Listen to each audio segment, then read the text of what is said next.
எந்த கடவுளான முஸ்லீமாக இருந்தாலும் கிறிஸ்டினாக இருந்தாலும் இந்துவாக இருந்தாலும் வணங்கும் எந்த கடவுளாக இருந்தாலும் குழந்தையை மீட்டெடுக்கலாம்.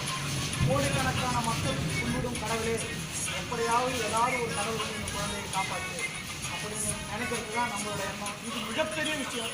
எல்லோரும் டிவியில் பார்த்துக்கின்னு எங்கேயோ பார்த்துக்கின்னு எப்படியோ காப்பாற்றணும், எப்படியோ முயற்சி செய்யணும்னு நினைக்கத்தோட உள்ளன்போட மனசார யாருக்கும் எந்த ஒரு துன்பமும் நினைக்காத உண்மையான மக்கள் இந்த பழங்குடி மக்கள், ஆதிதிராவிட மக்கள். இப்படியாப்பட்ட மக்கள் தான் இந்த அன்பும் பாசமும் எப்போதுமே இருக்கும்.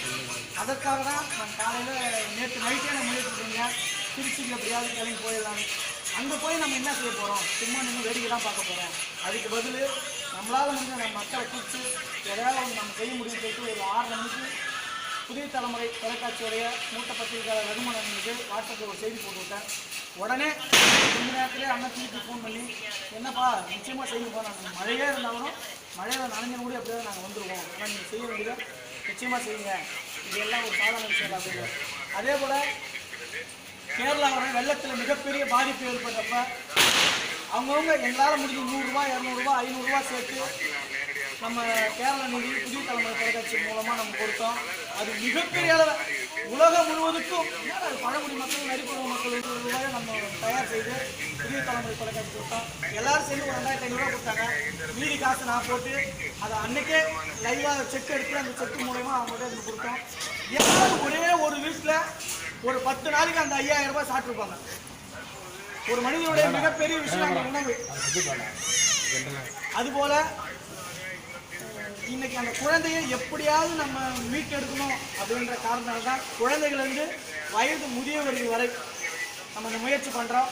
நம்மளுடைய நிச்சயமாக இறை அன்போட அந்த குழந்தைய இன்னைக்கு பொழுதுக்குள்ளே இன்னைக்கு சாயந்தரத்துக்குள்ளே அது உயிரோடு வந்துடும். அதற்கூட நம்முடைய பங்களிப்பு 100% இருக்கும். அதுதான் இந்த நிகழ்வாக நம்ம செய்யணும்.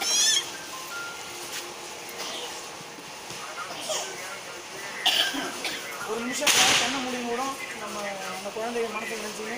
சுஜித் வருமா அந்த குழந்தை? சுஜித் வில்சன்.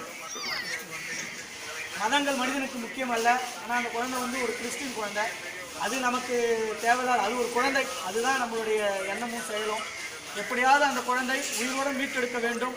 அதற்காக பணிபுரியவர்களுக்கும் நம்ம இங்கே பிரார்த்திக்கிட்டு அவங்களுக்கு உடம்பு ஆரோக்கியம் கொடுக்கணும், அவங்களுக்கு நல்ல மனசு சோர்வு இல்லாமல் கொடுக்கணும். அவங்க எப்படியாவது நல்ல ஆரோக்கியத்தோடு அந்த குழந்தையை மீட்டெடுக்க தொடர்ந்து முயற்சி செய்யணும். மருத்துவத்துறையாக இருந்தாலும், டிஆர்எஸ் துறை ஊழியர்களாக இருந்தாலும், அரசு அதிகாரிகளாக உயர் அதிகாரிகள் இருந்தாலும், அதுக்கு பணி செய்யும் சாதாரண மனிதர்கள்